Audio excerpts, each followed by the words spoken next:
Welcome to episode 1 of Paranormal Pendle, broadcasting to the Paranormal UK radio network at paukradio.com. I'm delighted that my first guest is renowned paranormal author, presenter and tour guide, Simon Entwistle. Simon, welcome and thank you for joining us today. My pleasure, Craig. So, could we start off by you telling the listener a little bit about yourself and how you became interested in the paranormal? Well, my name is Simon Entwistle. I run my own business, a tourism business called Top Hat Tours. These tours consist of guided coach tours, guided walks, visits to schools, etc. But I also concentrate a lot on ghost walks, and I conduct 12 ghost walks in the north of England, Lancashire, Yorkshire and Cumbria. My fascination in the subject really all stems from my dad, who had a very, very interesting ghostly experience way back in 1960. And I shall bring this to your attention later on, Craig. That's fine.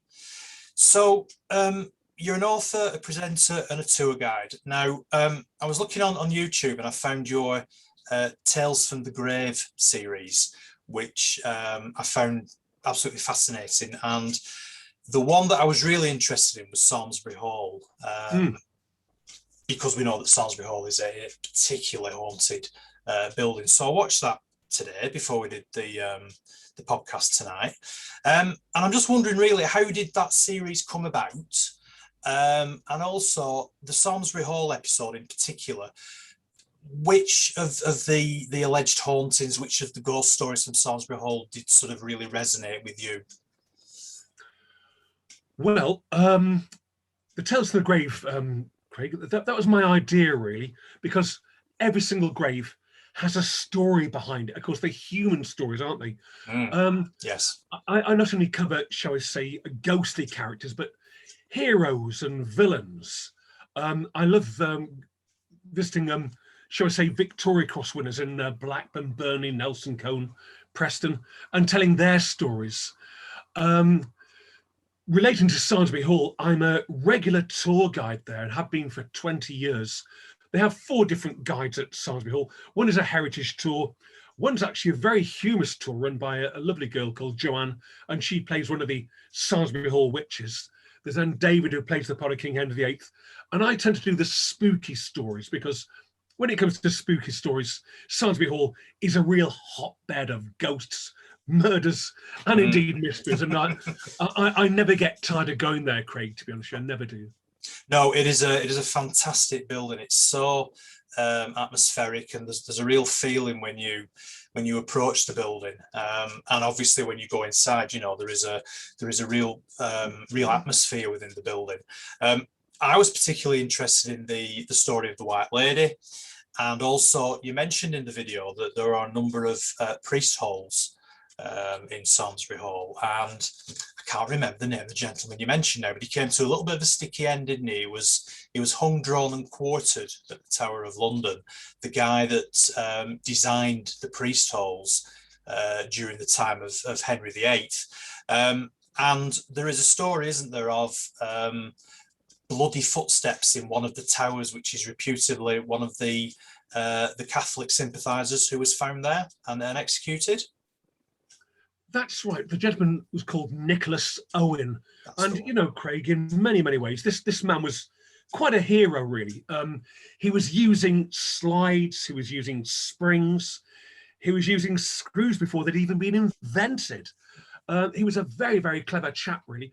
The Southwards, of course, were ardent Catholics, and they refused to accept any other religion apart from the Roman Catholic faith.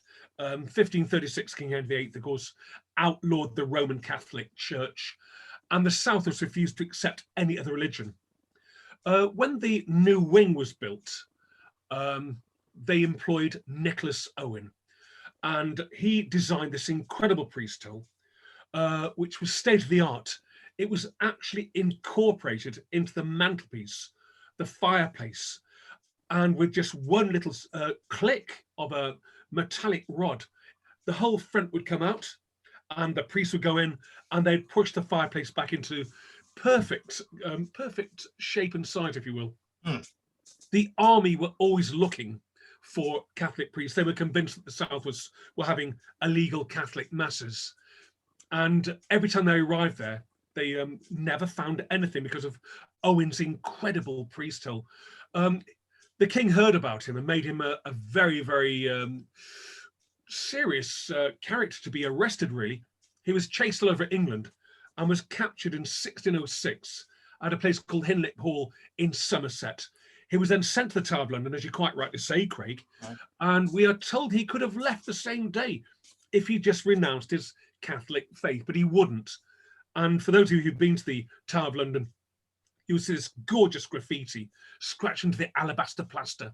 And just beneath Sir Walter Raleigh is the name of Nicholas Owen, which is scratched into the wall there with this words, "This day I shall be with my father." The poor lad was hung, drawn and quartered, and that must have been an exceptionally painful death, Craig. Absolutely. I didn't know about the graffiti. I found that really interesting. You mentioned that there was some graffiti that had been written by Anne Boleyn scrolled into the wall. It's incredible. You were looking at medieval graffiti in an area, if you excuse the pun, called the Bloody Tower. And of course, the authorities for many, many years have realised that this graffiti is so precious. They put perspex over every one of them, so you can look at them, but you can't touch them. Yeah. And looking at Anne Boleyn's handwriting, Craig, it was gorgeous.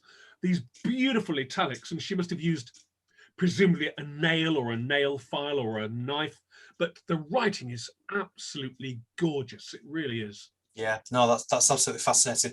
And of course, being hung, drawn and quartered, obviously we won't go into it into too much detail because, as you quite rightly say, it was a particularly grisly death, but it was reserved really for only the people that had either, you know, been guilty of treason or had done something really, really bad towards the monarchy, you know, something that the monarchy would think of as being the worst possible thing that could be done to them. So it was reserved really for only the very naughtiest of people, shall we say. So yeah, that's really, really interesting. Which other episodes do you sort of do you recall enjoying doing? Well, I'm a regular tour guide at Samlesbury and Townley Hall. Okay. And I've also been very, very fortunate to go to one of the loveliest halls in the Ribble Valley, which is Brewsham Hall.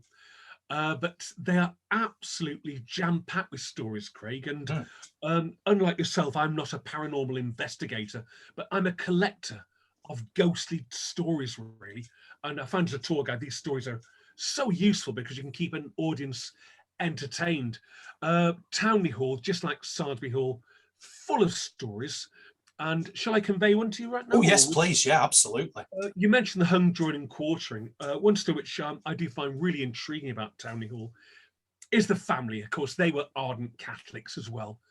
Way back in 1745, the young pretender, Bonnie Prince Charlie, arrived at a place called Ericsay in the Outer Hebrides. He was on a mission, and that mission was to put a Stuart on the throne of England, a Catholic king once again. He had huge support up in Scotland, of course, but also huge support in Lancashire. And the Townley family, they were ardent Catholics. And Colonel Francis Townley, he'd been educated in France. He served in the French army because the British army would not allow Catholic officers. So therefore he served in the French army, could speak fluent French. And of course, so could the young pretender. And when he arrived in Lancaster with this huge army, he was met by Colonel Francis Townley from Townley Hall, Burnley, with his Manchester regiment, lads who were loyal to the Catholic cause, and they set off. They stopped in Derby for some strange reason. They could have continued. It could have been a fear of what lay ahead, or it could have been communication problems, but they stopped in Derby. In the meantime, City of London, everyone is taking their money at the banks. This huge Scottish army arriving. Also, the French army are just waiting to invade. They just need the word. But they stopped in Derby, about turned, and made this long, long journey back up to the Scottish Highlands. When they got to the city of Carlisle, Bonnie Prince Charlie said to Colonel Francis Townley, "Could you and your Manchesters Hold Carlisle whilst I make my escape. He held on to Carlisle Castle for 3 days, but the Duke of Cumberland's redcoats outnumbered them 6-1, and they were overrun. He was captured, and he said, I wish to be treated as a prisoner of war. I'm a serving French officer. He was told by the Duke that you are a traitor to your country. He was sent to Newgate, there put on trial, and he was found guilty of treason, hung, drawn, and quartered. His head lopped off and placed at a Temple Bar in London. His wife Mary made the long journey from Burnley to collect the head, and brought it back to Townley Hall, where it was ceremonies put inside a wickerwork basket with a napkin on top of it, and every Christmas brought out to join, shall I say, the family at Christmas time. The head was then placed inside the Townley Hall chapel behind one of the wooden panels. And in 1901, the last of the Townleys passed away, and the hall is now run by Burnley Borough Council and has been since that period of time. And one inquisitive council worker made his way inside the chapel, removed one of the wooden panels, and found the colonel's head with a large hole where the pike had gone through it, some matted hair in the skull. And the head was then taken to St. Peter's Church in Burnley and interned. However, when the head was taken from Townley Hall, strange things happened. Townley Hall, of course, is not only a beautiful, beautiful building, it's an art gallery, and there's some precious, precious things there. And when I first started my tours there, I had a lot of help from Burnley Police, and one officer said that at one time, Simon, we sent 2 squad cars with 8 officers. When the burglar alarms went off, it then went down to just 1 squad car, because each time we arrived, there was no burglary, there's no break-in, but the alarm bells were going off. It got down to 3 officers, then 2 officers, then to just 1 officer. And the sergeant mentioned that he arrived there in 1987, usual situation, alarm bells on, but all the doors locked. He unlocked the building with his set of keys, walked up to the long gallery with his torch, and stopped. He heard footsteps behind him. He nervously turned round and saw the ghost of Colonel Francis Townley with his head under his arm. The sergeant shrieked. He'd seen some very unpleasant sights as a police officer, but nothing as paranormal as this. He dashed to the left, ran down the twisting staircase, got into his vehicle, got back to the police station where his colleagues laughed at him, apart from one man, the desk sergeant, who said, look, I believe you. I've been a bobby in Burnley for some 35 years, and I too have seen the ghost of Colonel Francis Townley. But I've got to say, gorgeous building again, Craig, and they also have these beautiful priest holes because they were also an ardent Catholic family. Yeah, I've visited Townley Hall on numerous occasions myself because I don't live too far away from Burnley, obviously, living in the Ribble Valley myself. And yes, it is an absolutely magnificent building. There is some beautiful wood panelling. There are some beautiful works of art. There's a long gallery with suits of armour that I remember as a child that I was absolutely fascinated with. So yeah, it's a beautiful place. You mentioned Brusham Hall. Brusham Hall. It's in the Ribble Valley, in the forest of Bowland. The family that own it is the Parker family, and I do tours there mainly around the Christmas period, actually. But the tours I do are basically all associated with the items that you'll find inside the hall. And one item which I find absolutely fascinating, Craig, is part of a German Zeppelin, the L-31. Now, she was a stealth weapon of World War I, a terror weapon, really. And the L-31 was run by the Kriegsmarine, the German naval service, if you will. Hauptmann Matte, he was the captain on board. He would actually write to the New York Times and say, I can bomb London at will. And he did do. The anti-aircraft guns couldn't get it to that height. And he could bomb London at will, which he did do, causing millions and millions of pounds worth of damage.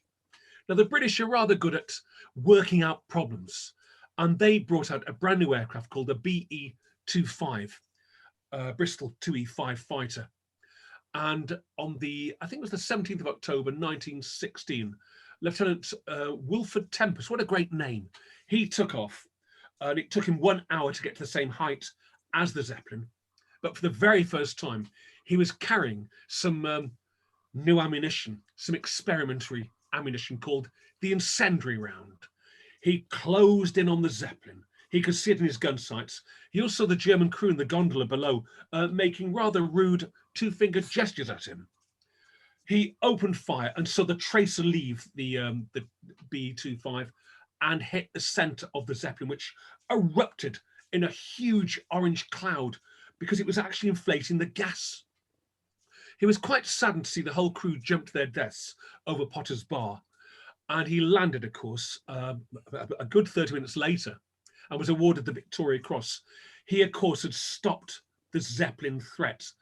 In Potter's Bar that night was a gentleman by the name of Thomas Lister Parker, and he saw the Zeppelin come down. Of course, there's lots of people in the fields around watching it come down. And the following morning, just as it was getting light, he took one of the spars, quite a long spar, a good 5 feet in length, and brought it back to Brewsham Hall. And just looking at that item, it's a great story in itself. But there's so many other items there, Craig. We'll be here till midnight just talking about them. Sounds fascinating. Again, it's a building that I'm familiar with, although I've never actually been to the hall itself. But I've passed it several times on the road. So yeah, that's absolutely fascinating. You've also written a book, haven't you, as well, Simon, called Ghostly Tales of the Unexpected. It's on Amazon. Could you tell us maybe one or two stories out of that you find really interesting? Yeah, what I did, Craig, when I wrote the book, I thought I'd use some local stories that have all happened, but I also thought I'd use my imagination. And some of the stories are pure fiction from my own imagination. But I think that they'd make marvelous films. There's no two ways about it, really. They really, really would. Some, of course, are based on fact. And one story I would like to bring to your attention is the village of Worley, okay. Not too far from where we both are now, actually. Absolutely. And there's this gorgeous, gorgeous old inn there, which is called the Swan Hotel. And as you walk to the Swan Hotel, you can look up above the door, and there you'll see the word 1781. Absolutely marvellous, marvellous building. It would have been quite isolated in 1781. There wouldn't have been many houses around it. It was basically a coaching inn. And there's this rather beautiful story. The mid-19th century, a chap called John T. Martindale. And John T. Was a textile trader. He would go to Liverpool, he would buy cotton, and he would then sell it to the textile barons of Lancashire and Yorkshire. Now, Worley, of course, is very, very much on the crossroads between Lancashire and Yorkshire. And his coach arrived on a bitterly, bitterly cold day way back in 1874. It was so cold inside that coach, his coat had nearly frozen to his body. He rushed inside the Swan Hotel and felt the rays of heat from the fireplace and met the landlord, a chap called John Teasdale. And Teasdale said, "Hey, John T, you're looking a bit jaded, lad. What's the problem?" "Well, I'm a bit worried about my wife. She's expecting our first child. And I told her I'll be by her side when she gives birth." "Oh, don't worry, John T. If you nip upstairs, you'll find the textile barons. They're just having lunch. They'll sign your all your documents and you can sell your cotton and you'll be on your way. Don't worry." He rushed upstairs to the dining room, which is on the top floor there, met the textile barons who were all having lunch, and with his clipboard, they all took orders. He then rushed downstairs again and waited for the coach, which was round the back of the building at the stable block. He began to pace the floor, wondering about his wife. It became slightly dark outside. Dusk was coming pretty quickly. And as he looked out of the frosty windows, he saw outside the Swan Hotel 6 horses and a coach. And on the side of the coach, he made out the words, "Lancaster, Manchester. That's my coach." Left at great speed and climbed on board. Inside, very musty, very, very damp.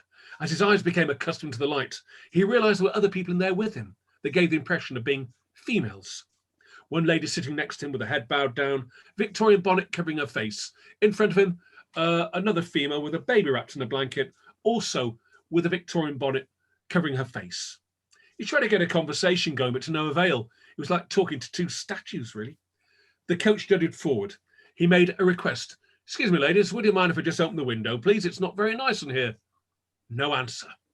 The coach jutted forward towards the River Calder. He made another request. Would you mind if I just open the window, please? No answer.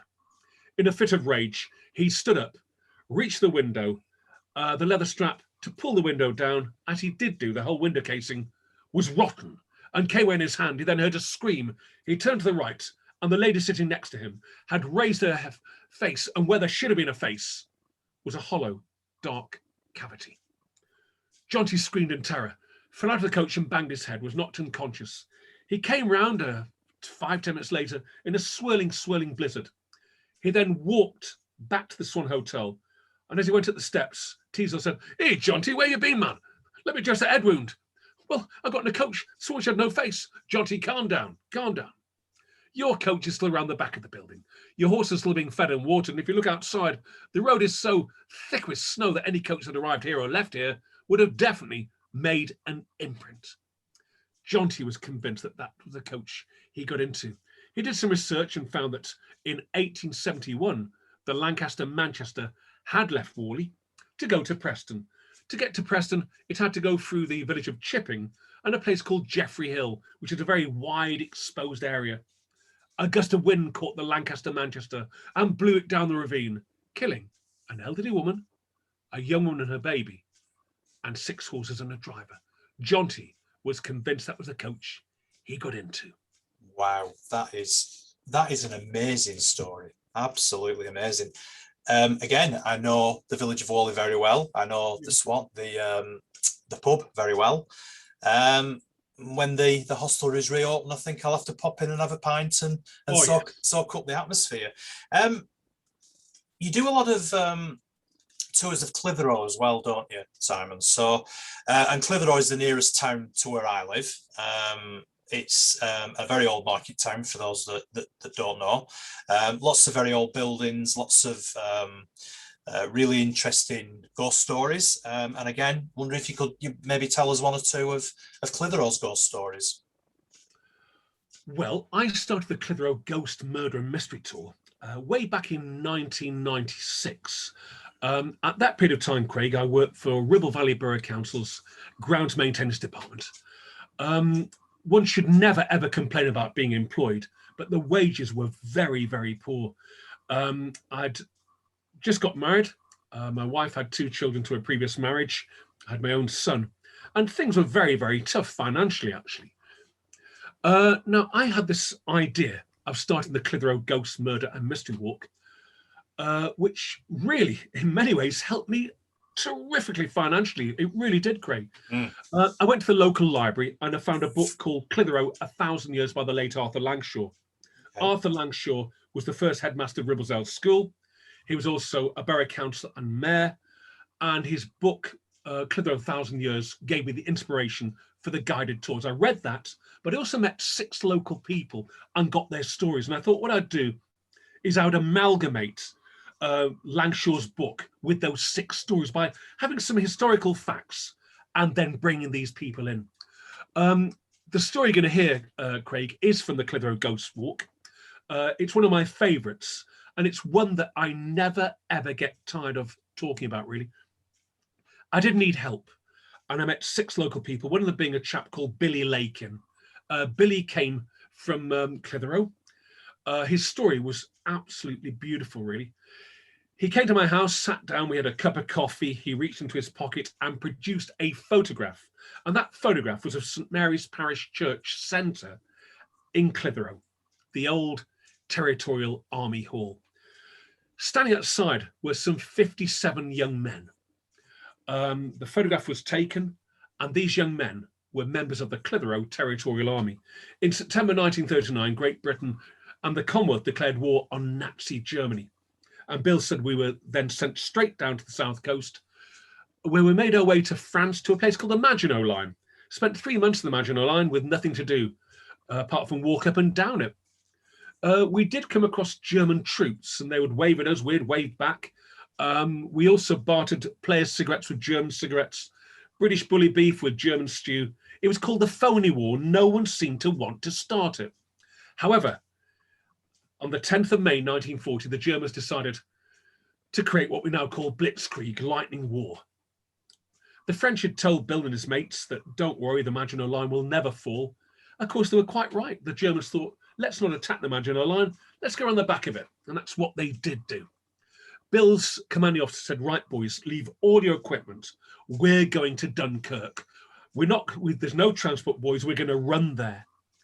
It took them something in the region of 62 hours, constantly on the run. They left their greatcoats behind. They left their ammunition behind.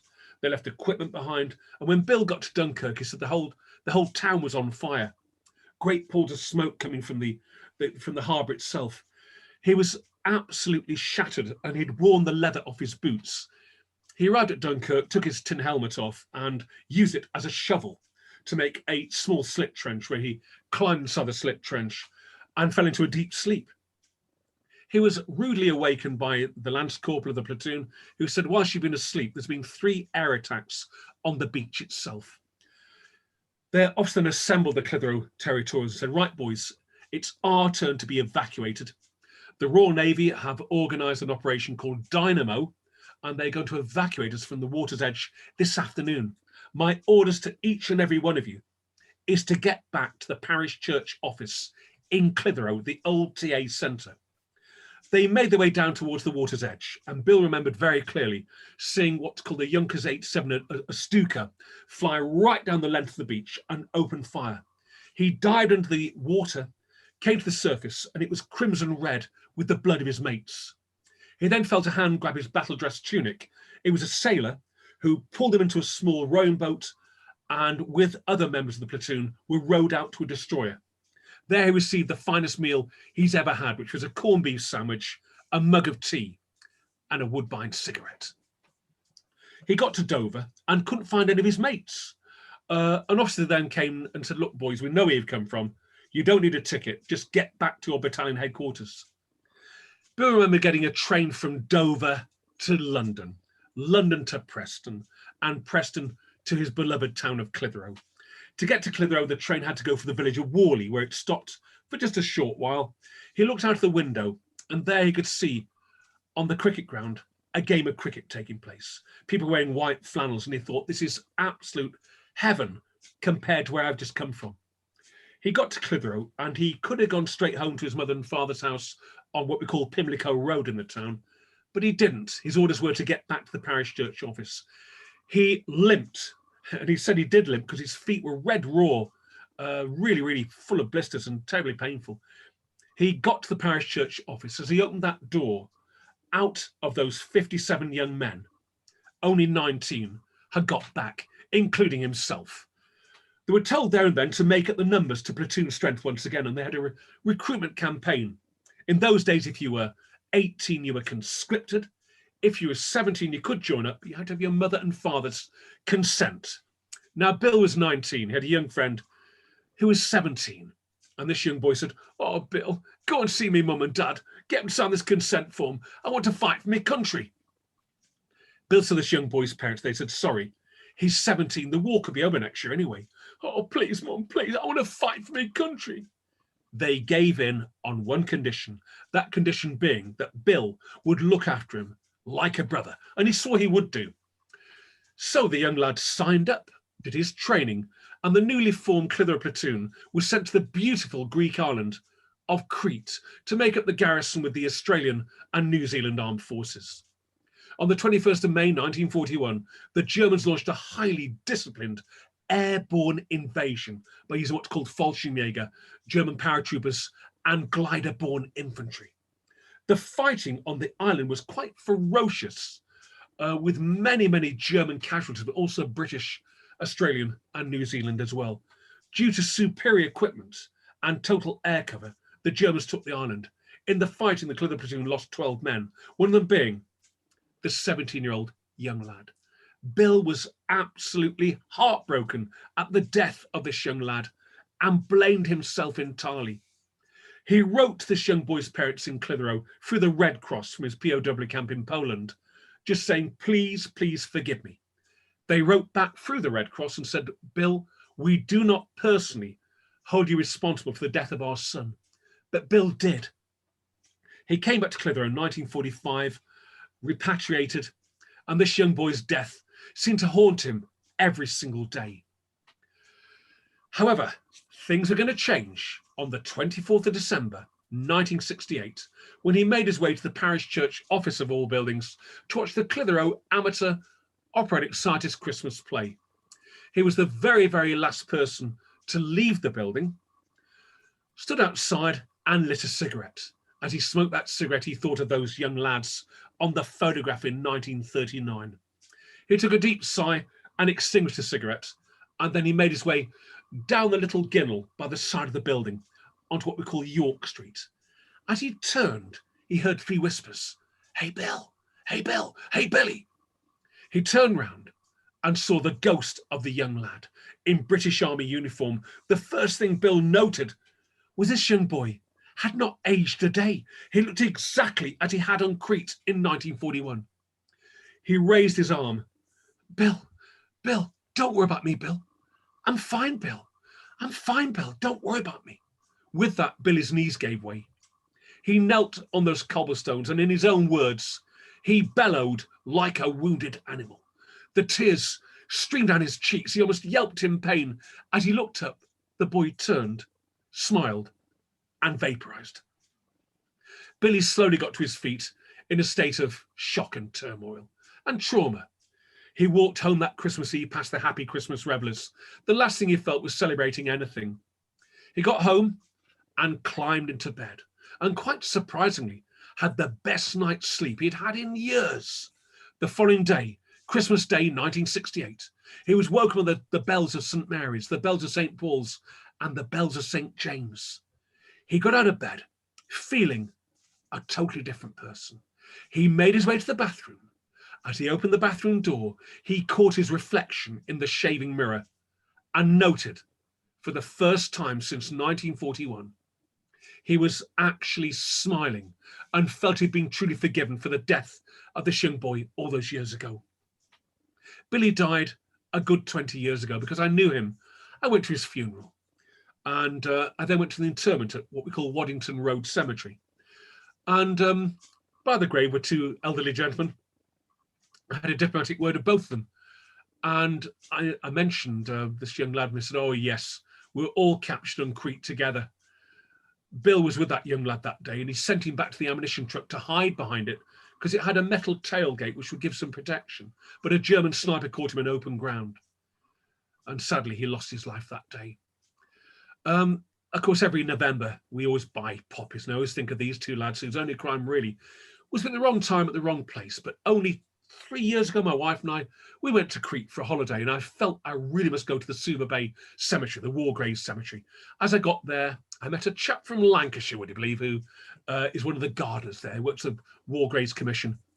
He knew every single British, Australian, and New Zealand name on all of those graves and took us straight to 17-year-old George Hudson's grave from Clitheroe, Lancashire.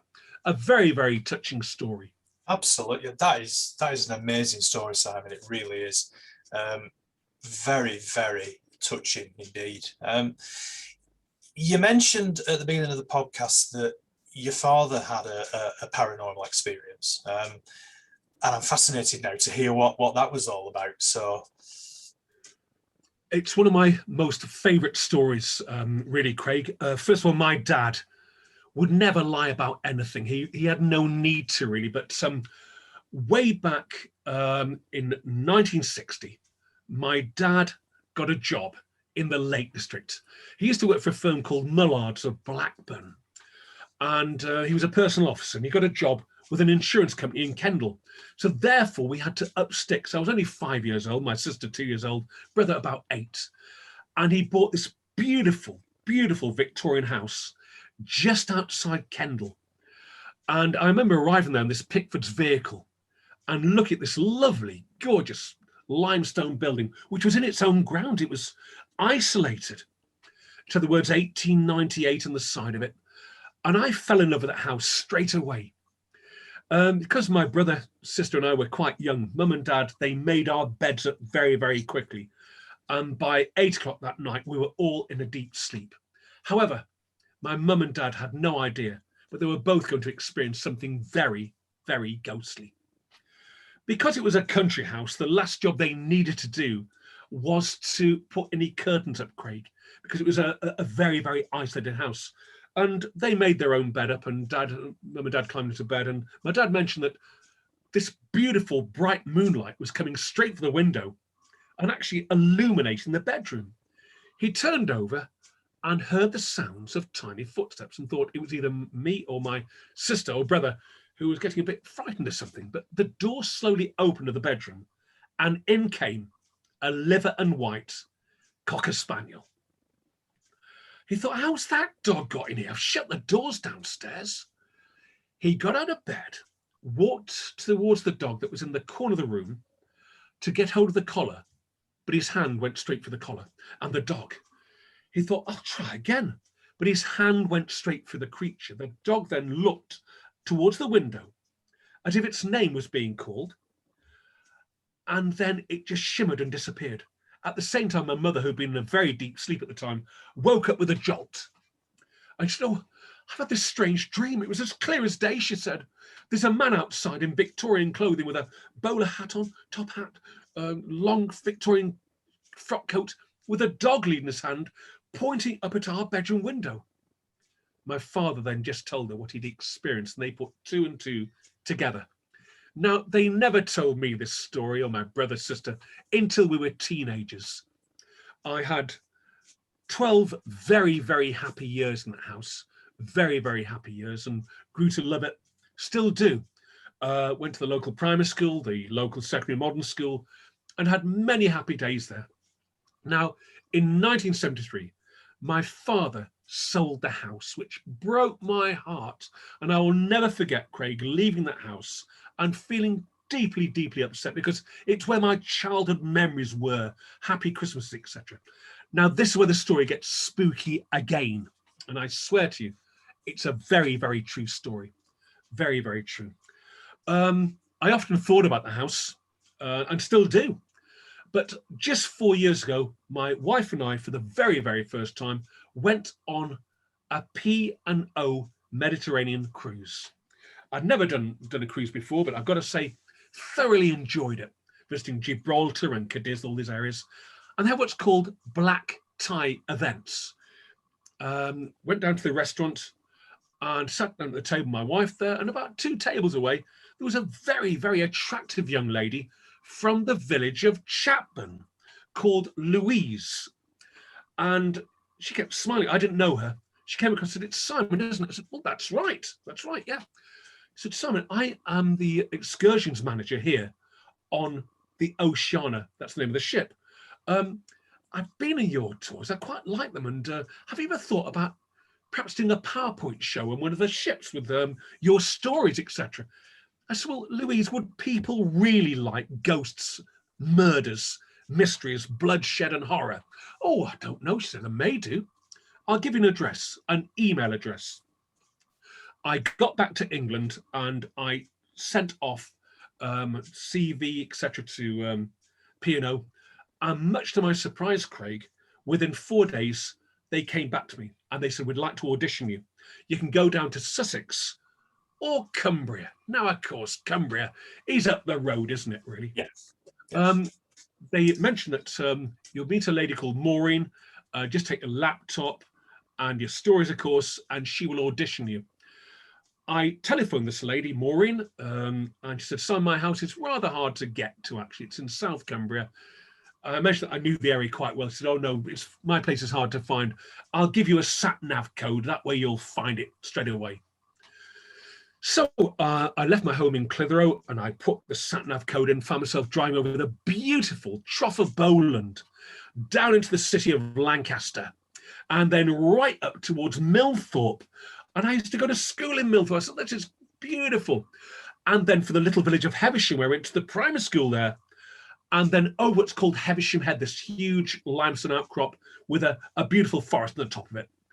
Over Heversham Head, right to the very, very bottom, and up a very familiar driveway, Craig, back to that house. Maureen, the cruise director, had bought the house. When I arrived there, as you can imagine, I was in a state of shock.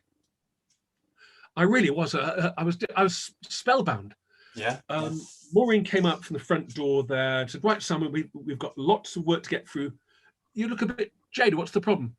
Well, Maureen, I used to live here. No. She said, no, I'm not having that. I said, honestly, I've got pictures on my laptop. I showed them and confirmed it.